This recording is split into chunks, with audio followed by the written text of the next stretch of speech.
Hey, welcome. Have you ever felt like you're just working incredibly hard, but you're not really getting anywhere? Like you're stuck in this loop, this cycle of struggle, even when you're giving it absolutely everything you've got? Well, today we're going to explore a really powerful idea that points to a totally different path, one with a whole lot less resistance and way more joy. It's a question that I think so many of us feel deep down, right?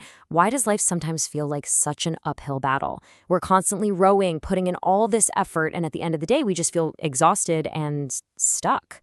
Turns out there's a simple but kind of brilliant metaphor that explains this feeling perfectly. So imagine your life is a boat floating on a great big river. Now, this river isn't just random water, it has a current. And that current, it represents the fundamental principles of life. The natural way things are supposed to flow. It's always moving, always going somewhere, whether we pay attention to it or not.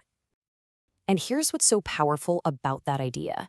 If your boat is pointed in the same direction as the current, the journey is simple, it's almost effortless. You just glide forward. But what happens if you try to row upstream against those natural principles? Well, that's when the struggle starts. Every single inch of progress takes this immense effort. And the second you stop rowing, you start drifting right back. The material we're looking at suggests that most of us were unknowingly rowing against the current. But here's the twist. The problem, it isn't the river. The reason we're fighting the current isn't because of our job or our boss or the economy. It's because of something inside of us. Let's call them the 6 inner chains. I want you to think of yourself as this powerful rocket, okay? You're fueled up, you're ready for takeoff, but you're held down by 6 super heavy chains. The engine is roaring, all that potential is right there, but you just can't lift off because these self-imposed barriers are literally anchoring you to the ground. So, what are these chains? Here they are. First, trivializing yourself. That little voice that says you're just ordinary, nothing special. Then you've got the classic fears, right? The fear of failure and the fear of what other people will say. And then there are the lack chains, feeling like you don't have the resources, you don't have the knowledge, or you don't even have a clear vision for where you're going.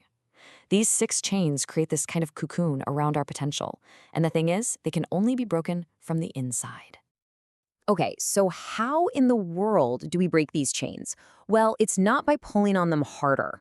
Instead, we use a really simple but profound concept called the principle of light. And this is a fundamental shift that can honestly change everything. Let me just ask you a super simple question. If you walk into a pitch black room, how do you get rid of the darkness? I mean, do you grab a bucket and try to scoop it out? Do you open a window and try to fan it away with a piece of cardboard? Of course not, right? The answer is incredibly simple. You don't fight the darkness. You just bring in the light. You flip a switch. And that's the whole principle right there. The old way is to focus on our problems, to try and fight and scoop out the darkness. The new way, stop fighting the problem and instead just introduce the solution. This is the big aha moment. Our problems, those 6 inner chains we talked about, our fears, our self-doubt, that's the darkness. And trying to get rid of them directly is exhausting. And let's be honest, it doesn't really work. The key is to shift our focus completely. Instead of trying to get rid of our weaknesses, we start actively building our strengths. We bring in the light. Okay, so that sounds good in theory, but how do we actually apply this in a practical way? Let's use another really powerful metaphor, your house of life. This is going to help us see where that darkness usually shows up. Just picture it. Our life can be seen as a house with 4 key parts. The foundation, the thing everything rests on, that's our inner self, our peace of mind, our core being. Then you have 2 big pillars holding everything up, our health on one side and our relationships on the other. And finally, the roof over our heads, protecting us, is our finances. These 4 areas, they're the whole structure of our life. And here's why this metaphor works so well. All of these parts are connected. If you have a crack in the foundation, say a lot of anxiety or self-doubt, it's going to put stress on the pillars of your health and your relationships. And if one of those pillars starts to crumble, it's going to be really hard to support the roof of your finances. The darkness can seep into any room. And you know how it is, trouble in one area just quickly spreads to all the others. So if our problems are the darkness creeping into our house, then what's the light? This is where we finally get to the solution. The light that we need to bring in comes in the form of what the source material calls the 7 kinds of comprehensive wealth.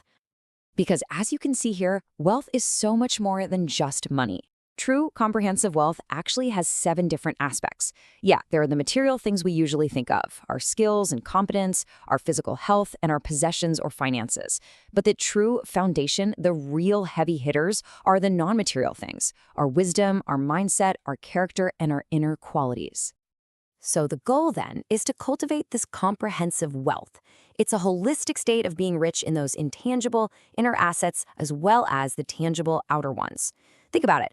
A person with tons of money but no inner peace isn't truly wealthy. And a person with a great mindset but terrible health is also missing a huge piece of the puzzle. It's all about building all 7. And honestly, this is a total game changer. So often, we define our value by our material wealth, right? Our job title, our skills, how much is in our bank account. But by focusing on building our non-material wealth, our wisdom, our mindset, our character, we actually increase our true intrinsic value. This inner richness is the light that just automatically pushes out the darkness of self-doubt and fear. When you focus on building this inner wealth, it creates a completely new path to growth. Instead of waiting around for a crisis to force you to change, you can choose a proactive path, the path of growing through wisdom. The source material offers this really powerful idea. It says that life sends us hardships to teach us lessons. But what if we didn't have to wait for the hardship? What if we could just learn the lesson proactively? We don't need to be broken down just to build ourselves back up again. So what this all really comes down to is a choice. You don't have to wait for your boat to crash into the rocks or for the roof of your house to cave in. By consciously, intentionally cultivating these 7 aspects of wealth, you are choosing to grow through wisdom, not through suffering. You're choosing to bring in the light before the darkness even has a chance to settle in. This whole approach is about taking back control of your own growth in a positive, empowering way. So, the question I want to leave you with is this. Looking at those 7 kinds of wealth, which one will be the first light you consciously decide to turn on in your life, starting today?